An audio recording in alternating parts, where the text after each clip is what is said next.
께서 오늘 우리에게 주시는 말씀은 구약성경 여호수아서 17장 14절에서 18절까지 말씀입니다. 요셉 자손이 여호수아에게 말하여 이르되 여호와께서 지금까지 내게 복을 주심으로 내가 큰 민족이 되었거늘 당신이 나의 기업을 위하여 한 제비 한 분깃으로만 내게 주심은 어찌함이니까 하니 여호수아가 그들에게 이르되 내가 큰 민족이 되므로 에브라임 산지가 내게 너무 좁을진데 브리스 족속과 르바임 족속의 땅 살림에 올라가서 스스로 개척하라 하니라. 요셉 자손이 이르되 그 산지는 우리에게 넉넉하지도 못하고 골짜기 땅에 거주하는 모든 가나안 족속에게는 벳스왕과 그 마을들에 거주하는 자이든지 이스라엘 골짜기에 거주하는 자이든지 다 철병거가 있나이다 하니 여호수아가 다시 요셉의 족속 곧 에브라임과 므낫세에게 말하여 이르되 너는 큰 민족이요 큰 권능이 있은즉 한 분깃만 가질 것이 아니라 그 산지도 내 것이 되리니 비록 살림이라도 내가 개척하라 그 끝까지 내 것이 되리라. 가나안 족속이 비록 철병거를 가졌고 강할지라도 내가 능히 그를 쫓아내리라 하였더라. 아멘. 이것은 하나님의 말씀입니다. 것이 정말로 하나님께 감사합니다. 지난 며칠 동안 좀 비가 많이 내렸는데 하나님께서 우리 교회를 지켜주신 것 참 감사합니다. 저와 우리 장로님들이 그동안 우리 본당 3층에 계속 비가 새는 것 때문에 좀 걱정이 많았습니다. 작년부터 이곳을 잡기 위해서 방수 공사를 했는데도 이게 해결이 되지 않고 점점 더 좀 심해지는 거예요. 그래서 2층 아동부실까지 또 1층 성가대실까지 막 누수가 되는 것입니다. 근데 이제 이번 장마가 시작되기 전에 공사를 잘 마쳐서 어제는 막 비가 오는데도 제가 걱정이 없더라고요. 얼마나 감사한지 모릅니다. 근데 어떤 분들은 그렇게 말할 수도 있습니다. 아니 목사님, 방수공사하고 또 지붕공사 다 했으니 이제 비가 안 새는 것 당연한 거지요. 그것 가지고 뭘 감사까지 하십니까? 그렇지만 저는 이번 일을 통해서 감사할 때 하나님이 함께 하심을 또한 경험할 수 있었습니다. 이제 작년에 방수공사를 좀 했는데요, 비가 여전히 새는 거예요. 좀 정확히 잡지를 못했습니다. 그래서 저하고 우리 장로님 한 분이 이제 방수공사를 한 사장님과 함께 이야기를 하는데 좀 언성이 높아졌어요. 얼굴을 붉히면서 말이 점점 험해졌습니다. 근데 이제 그러다가 제 마음속에 이렇게 다투어서는 안 되겠다라는 마음이 들었습니다. 그래서 막 우리가 싸우다 말다 제가 갑자기 사장님께 그랬어요. 사장님 이렇게 공사 잘해 주셔서 감사합니다. 그러니까 이 사장님이 갑자기 왜 그러냐고 자기 놀리는 거 아니냐고 하는 것입니다. 그것이 아니고 제가 생각해 보니 사장님은 공사를 잘하신 것 같아요. 그런데 우리가 누수된 곳을 좀 못 찾은 것 같습니다. 좀 힘들더라도 조금만 더 좀 함께 해결해 줬으면 좋겠습니다 라고 이야기를 했습니다. 그 일이 이제 작년 가을에 있었어요. 근데요, 그 뒤로 비만 오잖아요. 그럼 그 사장님이 우리 교회로 쫓아와서 3층 창문을 살펴보는 거예요. 옥상에도 올라가 보고. 사실 세상 기준으로 보면 그분은 공사 대금도 다 받았습니다. 자신이 작업한 곳에는 문제가 없기 때문에 그냥 손 떼어도 되는 것입니다. 모르는 채도 할 말이 없는 것입니다. 그러다 이제 지난달에 그 원인을 이제 그분이 찾았어요. 아무래도 지붕에 있는 그 빗물 바지에 문제가 있는 것 같다고. 사실은 거긴 눈에 보이지 않기 때문에 이제 그것을 좀 해결하면 될 것 같다고 의견 주셨습니다. 우리 장로님들도 마침 거기가 문제가 있겠다라고 좀 생각하고 있었는데 정말로 확인해 보니 이제 그 빗물 바지가 다 썩어서 이제 문제가 있었는데 이번에 공사를 잘 마쳤습니다. 만일 그때 제가 사장님께 감사하지 않았다면 그냥 거기서 다투고 세상처럼 이렇게 딱 갈라섰으면 아마 우리가 이 문제를 해결하는데 어려움이 있고 더 고생을 했을 것입니다.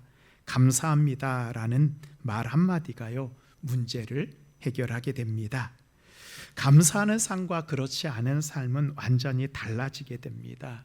우리가 가지고 있는 많은 이런 문제들과 관계를 해결하는 그것이 바로 감사입니다.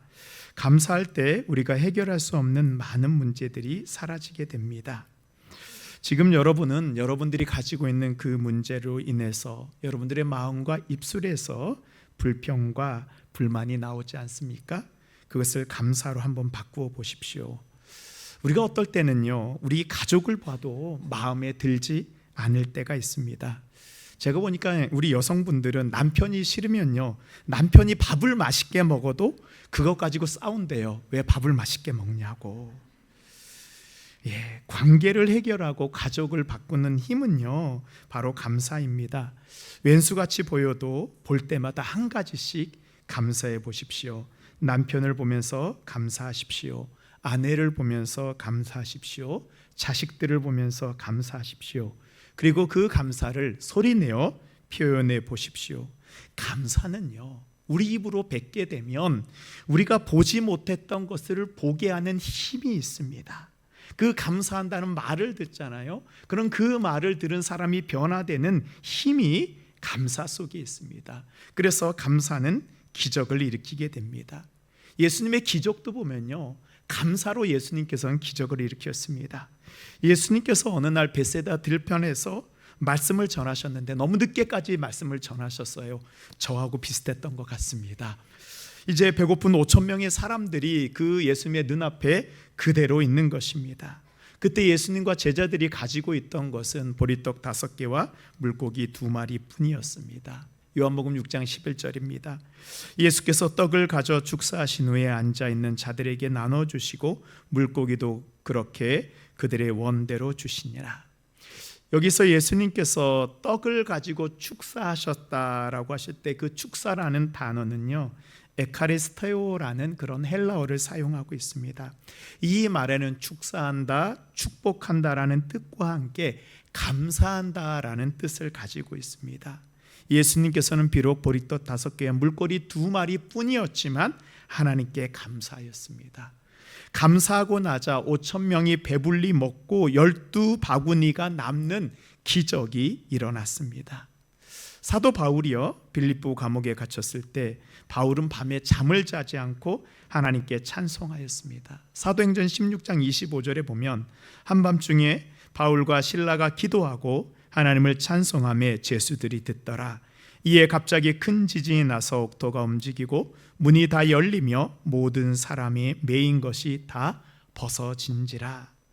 바울의 찬송은 감사와 믿음의 표현이었습니다.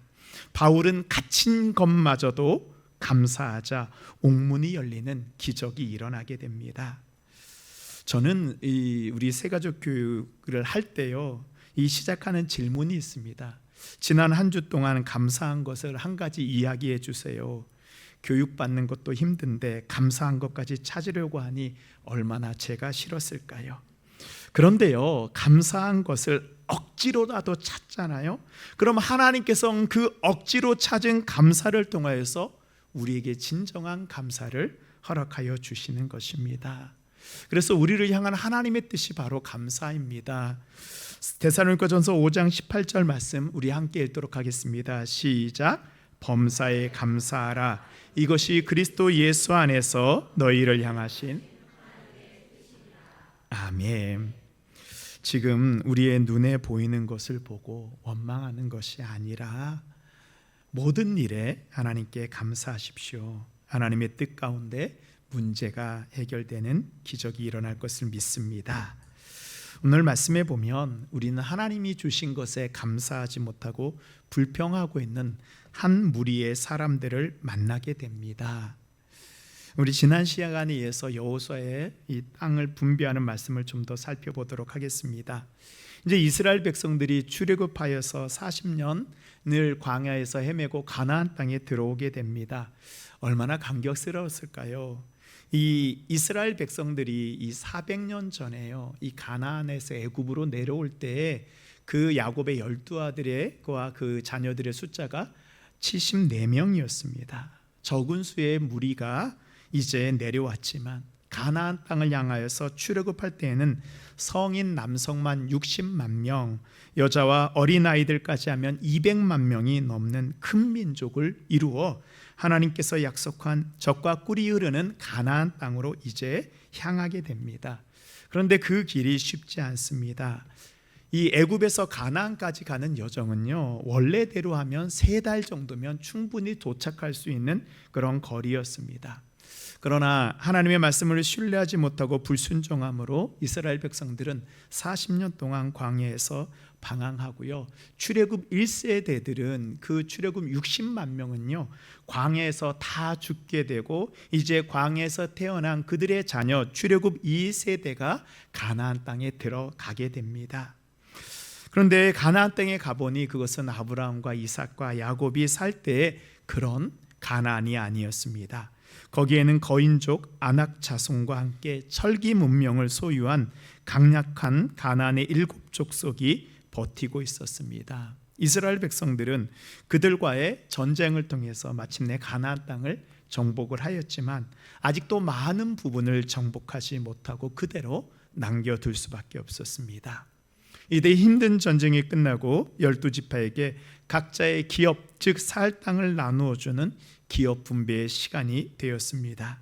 모든 지파들은요, 자신들이 어떤 땅을 분배받게 될지 기대하고 있었습니다. 하나님이 약속이 있었지만 아무래도 모두 다 인간이기에 더 기름지고 더 많은 땅을 받기를 바랬습니다. 땅을 받는 12지파가 어떻게 되는지 우리가 좀 간단히 살펴보겠습니다. 이 12지파는요, 야곱의 12아들을 통해서 만들어졌잖아요. 우리 야곱의 12아들 다 기억하고 계시죠? 우리 함께 불러볼까요? 시작. 르우벤, 시몬, 레위, 유다, 단, 납달리, 갓, 아셀, 이사갈, 스불론, 요셉, 베냐민 12명입니다. 근데 이 야곱이요, 이 죽기 전에 특별히 요셉을 축복합니다. 그래서 요셉의 2아들 에브라임과 므낫세를 불러 자신의 아들 양자로 삼습니다. 창세기 48장 5절에 보면 내가 애굽으로 와서 내게 이르기 전에 애굽에서 내가 낳은 2아들 에브라임과 므낫세는 내 것이라. 르우벤과 시므온처럼 내 것이 될 것이오. 야곱의 아들이 되었다라는 것은 이제 야곱의 다른 아들들처럼 야곱이 물려줄 그 축복과 기업을 물려받는 상속자가 된다라는 뜻입니다. 원래 이 요셉은 이제 11번째 아들로 한 분깃만 물려받게 되어 있습니다. 그런데요, 이제 에브라임과 므낫세가 야곱의 아들이 되니까 이제 요셉의 자손들은 이 2분깃을 상속받게 되는 것입니다. 요셉이 충성스럽게 하나님을 섬기고 요셉을 통해 큰 민족을 이룰 수 있게 되었기 때문에 하나님께서 요셉에게 특별한 은혜를 주신 것입니다. 우리도 하나님께 충성했을 때 하나님께서는 우리에게 2분깃의 은혜를 주십니다. 그럼 이제 야곱의 12아들이 몇 명이 되었죠? 그렇죠, 13명이 되었습니다. 요셉 대신 에브라임과 므낫세가 들어갔으니까요. 근데 우리가 여호수아서에 보면은 이 12지파에게만 땅을 분배합니다. 그러면 한 지파는 어떻게 되었을까요? 우리 민수기 3장 45절 말씀을 보면 이스라엘 자손 중 모든 처음 태어난 자를 대신에 레위인을 취하고 또 그들의 가축 대신에 레위인의 가축을 취하라. 레위인은 내 것이라. 나는 여호와니라. 하나님께서는요, 이 레위 지파를 자신의 소유로 삼으십니다. 원래 그 이유가요, 이 첫 번째 초태생은 하나님의 것이라 그랬거든요. 그래서 하나님께서는 레위 지파를 야곱의 아들이 아니고 이제 하나님의 것이 되었기 때문에 이 레위 지파는 땅을 기업으로 분배해 주지 않습니다. 그래서 이 레위 지파는 하나님이 직접 분깃이 되어 주시고 하나님이 기업이 되겠다는 그런 약속을 받게 됩니다. 우리가 때로는 세상에서 필요를 공급받지 못해도 하나님이 우리의 기업이 되어 주실 때가 있습니다. 지금 나에게 세상이 나의 것을 채워주지 못해도요, 하나님이 우리의 기업이 되시면 세상이 주는 것보다 하나님이 주시는 은혜가 우리에게 더 클 때가 있습니다. 이제 이렇게 레위 지파를 제외하고 땅을 분배받는 지파는 12지파가 됩니다. 그리고 이스라엘 백성들이 요단강을 건너가기 전에 먼저 정복했던 이제 이 팔레스타인 지방에 있는 그 중간에 요단강이 있잖아요. 그래서 이스라엘 백성들이 먼저 이 요단 동편의 땅을 먼저 정복하고 요단강을 건너서 이 가나안 땅 요단 서편으로 가게 됩니다. 그래서 먼저 정복했던 이 요단 동편의 땅을 분배받는 지파가 있었습니다. 여호수아 13장 8절에 보면 우리 함께 읽겠습니다. 시작. 므낫세 반 지파와 함께 르벤 족속과 각 족속은 요단 전편 동쪽에서 그들의 기업을 모세에게 받았는데 여호와의 종 모세가 그들에게 준 것은 이러하니. 그러니까 르벤, 갓, 므낫세 지파 중에서 이 지파의 반쪽의 백성들은 요단 동편에서 이제 기업을 받고 이제 나머지 지파들은 요단 서편에서 땅을 기업으로 받습니다. 그래서 요단 서편에서 이 가나안 땅을 기업으로 받는 지파는 이 9지파와 므낫세 반, 이 므낫세 지파 중에서 반에 이제 요단 서편에서 땅을 분배받게 됩니다. 그러면 우리가 이 이스라엘의 12지파 중에서 어느 지파가 가장 큰 영향력을 가지고 있었을까요? 우리는 아마 다윗 왕과 솔로몬 왕이 나온 유다 지파가 가장 강했을 것이라고 생각합니다.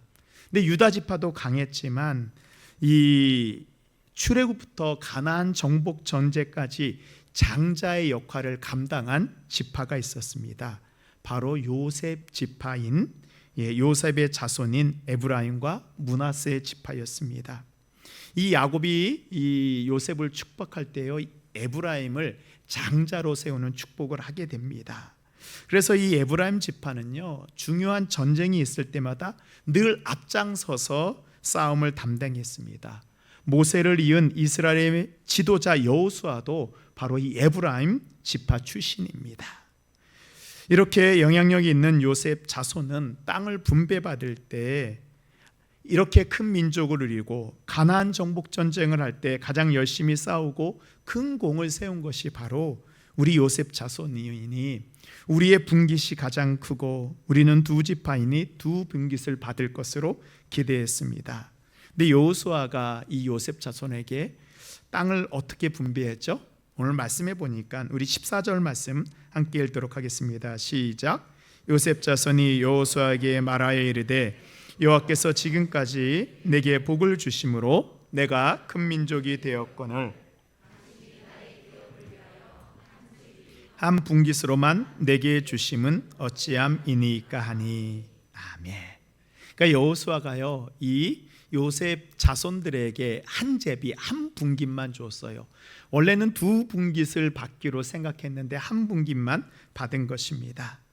그러니까 원래 요셉 자손은요, 야곱의 축복을 통해서 장자가 받을 두 분깃을 약속받았어요. 그러나 이것은 저절로 얻어지는 분깃이 아니고 사실은 믿음으로 받아야 되는 분깃이었던 것을 이들은 모르고 있었습니다. 그렇습니다. 우리 모두도 세상을 살면서 더 많은 것을 얻기 위해서 노력하고 있습니다. 왜냐하면 열심히 일한 만큼 우리가 얻잖아요. 여기 계신 우리 성도님들도 정말로 열심히 일하고 계십니다. 그런데 우리가 일한 만큼 우리가 얻고 있습니까? 요즘 자영업을 하시는 성도님들이 얼마나 어렵습니까? 제대로 쉬지도 못하고 아침부터 저녁까지 일을 해야 합니다. 때로는 끼니도 거르면서 일을 하고 있습니다. 또 식당을 하시는 분들은 재료비도 너무 올랐습니다. 재료비에 인건비에 월세 주고 나면 내 몸이 수고한 것에 비해서 우리가 들어오는 것은 얼마 되지 않습니다. 직장 다니는 분들은 그래도 월급은 나온다고 하지만 일주일 내내 일하고 또 바쁠 때는 야근이며 주말에도 근무해야 되는데 내 몸이 아파도 눈치 보면서 제대로 쉬지 못하는 것이 사실 직장 다니는 분들의 현실입니다. 그렇게 월급을 받아도 세금에 온갖 거 빠져나가고 통장의 잔고를 보면 내가 이거 받으려고 이렇게 자존심 죽여가며 아픈 거 참아가며 일했나라는 그런 또 자괴감이 들기도 합니다. 그런데요, 하나님께서 우리에게 주시는 것이 있어요. 그것은 바로 우리가 누구인지 알아야 되는 것입니다. 하나님께서는 당신의 자녀를 장자로 삼아 주셨습니다. 그래서요, 우리는요, 지금 우리가 가지고 있는 눈에 보이는 것이 전부가 아니고 하나님이 장자에게 주시는 더 큰 분깃이 있다는 것을 보아야 합니다. 장자에게 주시는 두 분깃의 축복이 있습니다. 우리 신명기 21장 17절 말씀에 보면 장자로 인정하여 자기의 소유에서 그에게는 두 몫을 줄 것이니 그는 자기의 기력의 시작이라 장자의 권리가 그에게 있음이니라. 아멘. 하나님께서는 장자 삼은 이에게 두 분깃을 주시겠다고 말씀하셨습니다. 또 하나님께서는 당신 스스로 우리의 기업의 분깃이 되어주겠다고 약속하셨습니다. 시편 16편 5절 6절입니다. 제가 5절 읽고 우리 성도님들이 6절 읽겠습니다. 여호와는 나의 산업과 나의 잔의 소득이시니 나의 분깃을 지키시나이다. 내가 재워줄 교역은 아름다운 곳에 있으며 아멘. 하나님이 우리에게 주시는 두 분깃이 있고요, 또한 하나님이 우리의 소득이요 분깃 되어 주시겠다고 말씀하셨습니다. 우리는 이 하나님이 주신 두 분깃을 받겠다라는 믿음이 있어야 됩니다. 이 두 분깃을 받기 위해서 첫 번째로 우리가 누구인지 알아야 됩니다. 우리는 하나님의 장자입니다. 요셉 자손들의 불만을 듣자 여호수아가 이렇게 대답합니다. 우리 15절 말씀입니다. 함께 읽겠습니다. 시작. 여호수아가 그들에게 이르되 내가 큰 민족이 되므로 에브라임 산지가 내게 너무 좁을진데 브리스 족속과 르바임 족속의 땅 살림에 올라가서 스스로 개척하라 하니라. 아멘. 여호수아는 이야기합니다. 이 에브라임 지파에게 너희가 얼마나 큰 민족인지 알고 있느냐.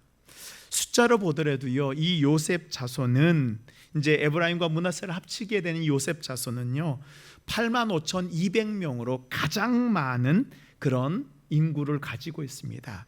그 다음으로 큰 지파가 유다 지파인데요 76,500명입니다. 그래서요 이 유다 지파에 비해서 요셉 자손은 10,000명이나 더 많이 있습니다. 정말로 큰 민족이죠. 그렇게 많은 백성들과 또한 여호수아와 같은 용감한 그런 지도자들이 많은 너희들이 왜 분배받은 땅만 바라보고 있느냐. 만일 그곳이 너희들에게 좁다면 브리스 족속과 르바임 족속이 있는 땅으로 올라가라. 그것을 너희의 것으로 삼으라고 여호수아는 그들에게 도전하고 있습니다. 사실 요셉 자손들이요 여호수아 앞에 나와서 더 땅을 달라고 한 목적이 무엇입니까? 싸우지 않고 피 흘리지 않고 고생하지 않고 땅을 더 얻으려고 하는 그런 마음이었습니다. 우리 지파가 정복전쟁 때 얼마나 큰 공을 세웠는데 이 정도는 더 주어야 되지 않나라는 그런 마음이었습니다. 그런데요 하나님께서는 요셉 자손들에게 더 큰 것을 맡기고 있습니다. 하나님께서는 요셉 자손들에게 자신들만을 위해서 존재하는 지파가 아니고 이스라엘 지파, 이스라엘 모든 백성들을 보호하고 이끌어가는 장자의 사명을 주셨습니다.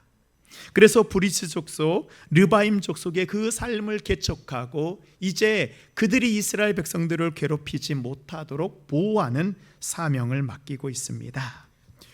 우리 지난 시간에 살펴본 이 갈렙이 속해 있는 유다 지파와 오늘 에브라임 지파의 차이점을 보게 됩니다. 두 지파 모두요 이스라엘 족속들 가운데서 첫째 되고 둘째 되는 그런 강력한 지파들입니다. 두 지파 모두 많은 땅을 분배받고 싶어 했습니다. 근데 두 지파 모두 분배받은 땅은 부족했습니다. 근데 유다 지파는 어떻게 해요? 자신들의 땅이 좁다라고 더 많은 땅을 달라고 한 것이 아니라 이제는 우리가 거인족 아낙 자손이 거하는 헤브론 땅을 이제는 우리가 정복하겠다라고 이야기합니다. 그리고 믿음으로 밟아 하나님께서 주시는 더 큰 기업을 자신의 소유로 받게 됩니다. 유다 지파는요, 어떻게 보면 갈렙이 속해 있는 이 에브라임 지파는 어쩌면 갈렙이 속해 있는 유다 지파보다 더 큰 능력을 가지고 있었습니다. 그러나 그들은요, 자신들이 얼마나 대단한 사람인지 잊고 있었습니다. 야곱이 장자의 역할을 에브라임에게 맡겼습니다. 그러나 그들은 그 장자가 가지고 있는 그 하나님이 주신 능력을 잊고 그냥 사람들이 주는 것만 받으려고 했습니다. 하나님이 우리를 당신의 백성으로 부르셨다는 것은 하나님이 우리를 장자 삼아 주셨다라는 약속입니다. 그래서 장자에게는 하나님이 주신 능력이 있습니다. 창세기 49장 3절에 보면 르벤아 너는 내 장자요 내 능력이요 내 기력의 시작이라 위풍이 월등하고 권능이 탁월하다마는, 하나님께서는 장자되는 이에게요 능력과 탁월한 권능을 주셨습니다. 그리고 그것을 사용하여서 더 많은 분깃을 정복하기 위해서 나아가야 됩니다. 우리가 하나님의 장자인 것을 잊어버리고요 내 마음대로 살게 되면 우리는 장자가 받아야 될 그 분깃을 받지 못하게 됩니다. 그렇습니다. 우리가 눈앞에 있는 것만 바라는 것이 아니고 하나님이 우리에게 주시기로 약속한 것을 바라보는 믿음의 사람이 되어야 합니다. 우리가 가지고 있는 장자의 능력을 사용할 수 있는 담대함을 달라고 하나님께 기도해야 합니다. 사도 베드로는요 우리가 누구인지를 말씀해 주고 있습니다. 우리 베드로전서 2장 9절 말씀해 보면 그러나 너희는 택하신 족속이요 왕같은 제사장이요 거룩한 나라요 그의 소유가 된 백성이니. 우리가 누구라고 지금 말씀하고 있습니까? 하나님의 택하신 족속이라는 거예요. 왕같은 제사장이라는 것입니다. 우리 한 명 한 명이 하나님의 거룩한 나라요 하나님의 소유가 된 백성이라는 것입니다. 오늘 말씀을 듣는 성도 여러분, 하나님께서 우리를 장자 삼아 주셨습니다. 하나님이 주신 이 장자의 능력을 사용하여 그동안 우리가 받지 못했던 우리의 두 번째 분깃, 두 번째 몫을 우리가 받아야 합니다. 우리가 가지 못했던 곳으로 믿음으로 나아가십시오. 하나님이 주시는 두 번째 분깃의 땅을 기업으로 받게 될 것을 믿습니다. 아멘. 두 번째로 하나님이 주신 땅으로 올라가는 믿음이 있어야 합니다. 우리 16절 말씀 함께 읽도록 하겠습니다. 시작. 요셉 자손이 이르되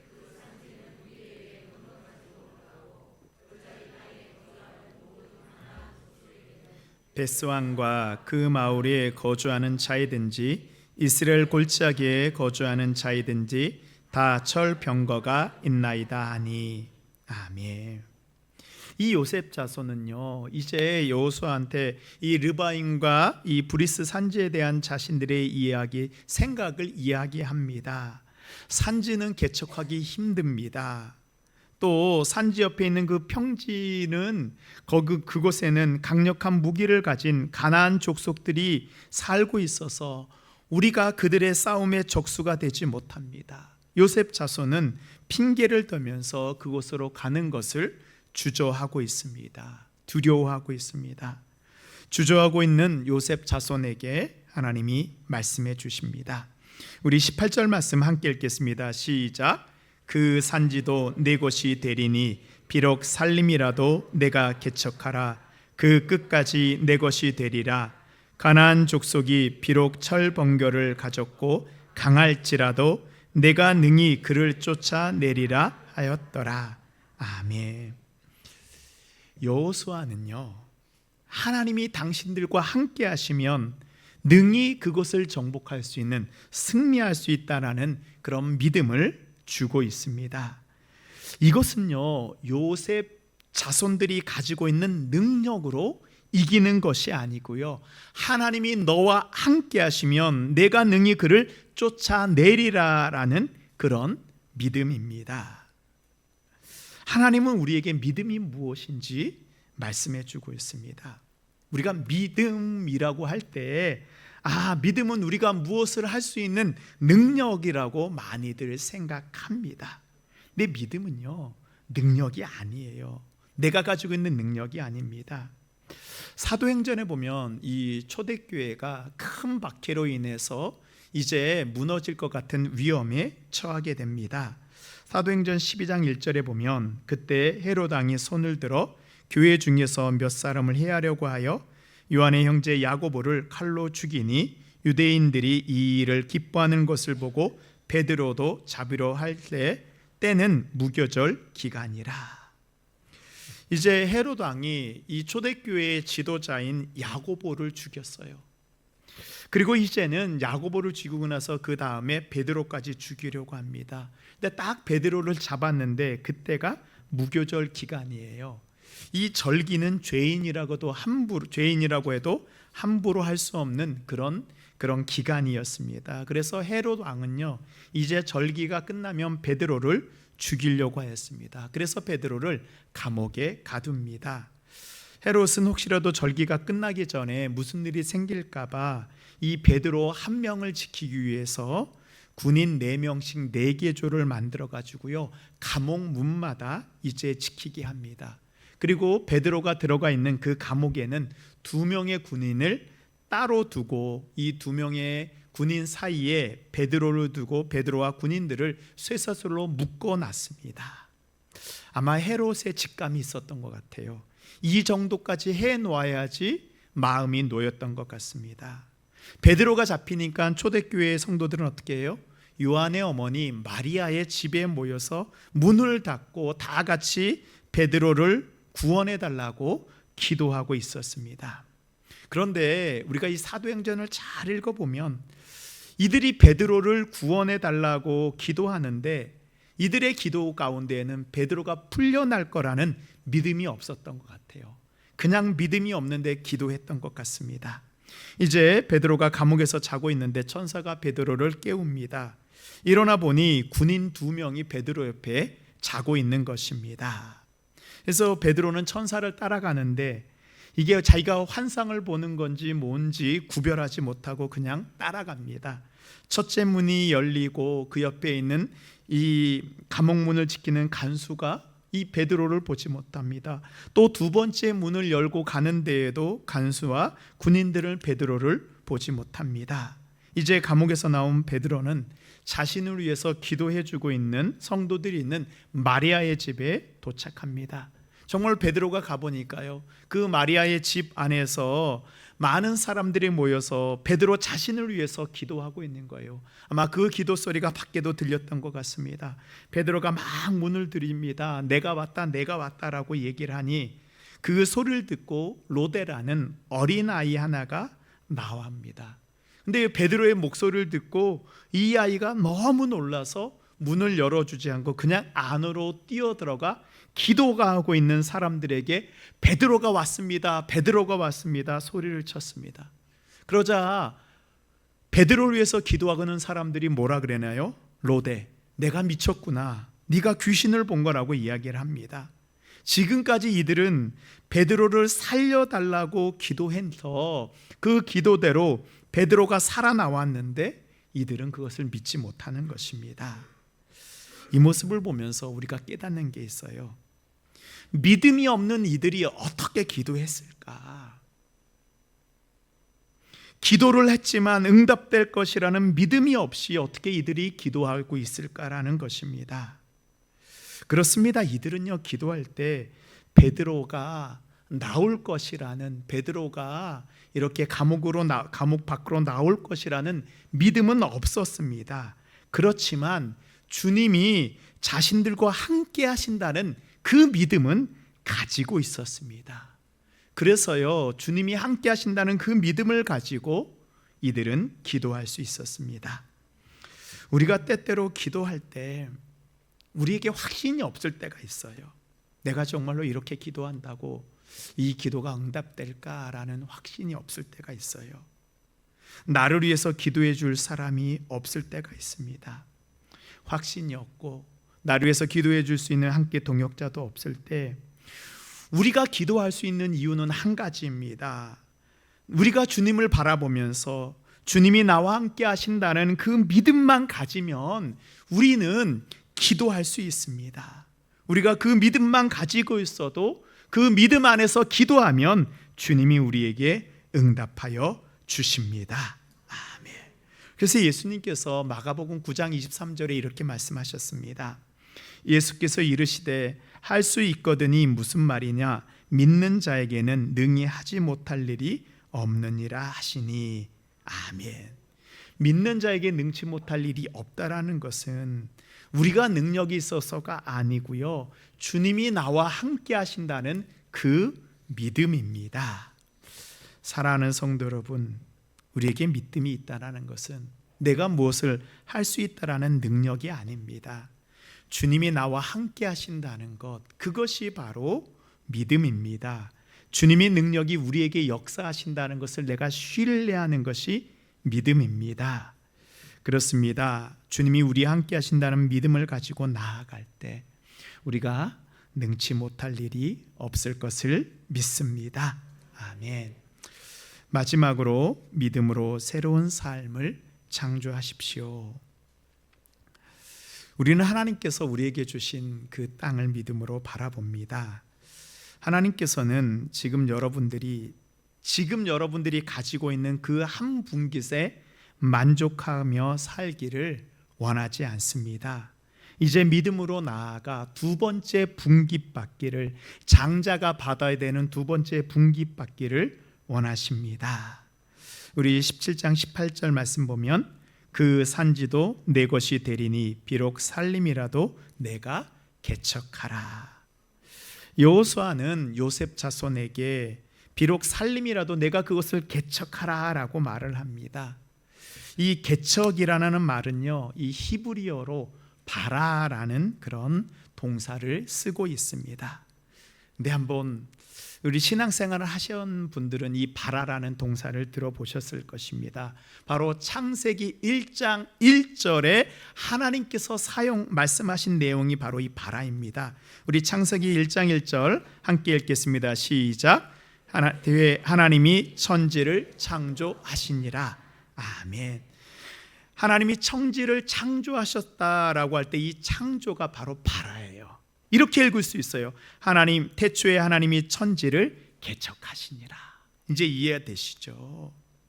하나님이 천지를 창조하실 때 그 창조하시는 그 말씀이 바로 이 개척이라는 단어와 같은 말입니다.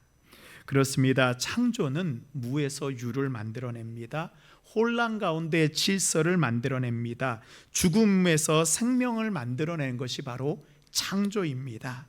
우리가 아무 것이 없을지라도 하나님이 말씀만 하시면 우리가 모든 것을 할 수 있는 것이 바로 이 창조입니다. 그래서 하나님께서 우리에게 주시는 두 번째 분깃이 있습니다. 바로 하나님의 창조의 능력이 우리와 함께하는 것입니다. 하나님께서는 우리에게 이 창조의 능력을 주셨다라고 말씀하고 있습니다. 그래서 요셉 자손에게 단순히 땅을 점령하라는 그런 의미가 아닙니다. 이제 너희는 그곳으로 올라가 그것을 하나님의 나라로 만들어 이 하나님의 창조의 활동, 하나님의 나라를 세우는 그 일에 동참하라는 말씀입니다. 하나님께서 우리에게 주신 두 번째 분깃은 우리의 필요만을 위해서 살아가라는 그런 분깃이 아닙니다. 우리를 통해서 하나님의 창조의 역사를 우리의 삶 가운데 행하라는 그런 부르심입니다. 요한복음에 보면요, 예수님의 제자들이 예수님한테 우리에게도 하나님을 보여주십시오라고 요청을 합니다. 이것은 예수님이 행하시는 능력을 제자들도 하고 싶다라는 그런 마음입니다. 요한복음 14장 12절 말씀입니다. 함께 읽겠습니다. 시작. 내가 진실로 진실로 너희에게 이르노니 나를 믿는 자는 내가 하는 일을 그도 할 것이요 또한 그보다 큰 일도 하리니 이는 내가 아버지께로 감이라. 아멘. 예수님께서는 제자들에게 말씀하십니다. 예수님이 하셨던 그 창조의 역사를 너희들도 우리들도 하게 될 것이라고 약속해 주셨어요. 예수님께서 내가 아버지께로 감이라. 이것은 어떤 말씀이냐면 예수님께서 아버지 하나님께로 감과 동시에 하나님께서는 이 예수님께서는 약속하신 창조의 영 성령을 우리에게 보내주신다는 그런 말씀입니다. 그렇습니다. 창조의 영 되신 성령님이 우리에게 임하게 되자 하나님의 창조의 사역이 우리의 삶 가운데에서도 일어나게 되었습니다. 이제 우리는 성령이 임하여 하나님의 창조의 사역을 감당할 수 있는 새로운 피조물이 된 것입니다. 사도 바울은 고린도후서 5장 17절에서 이렇게 말씀하고 있습니다. 그런즉 누구든지 그리스도 안에 있으면 새로운 피조물이라 이전 것은 지나갔으니 보라 새 것이 되었도다. 아멘. 하나님이 우리에게 주시고자 하는 두 번째 분깃이 바로 새로운 피조물이 되어서 하나님의 창조의 사역을 이 땅 가운데서 이루어가는 하나님의 백성이 되라는 것입니다. 사랑하는 성도 여러분, 우리는 이 땅에 살면서 하나님이 주신 첫 번째 분깃을 우리는 아마 다 받아 누리고 살고 계실 것입니다.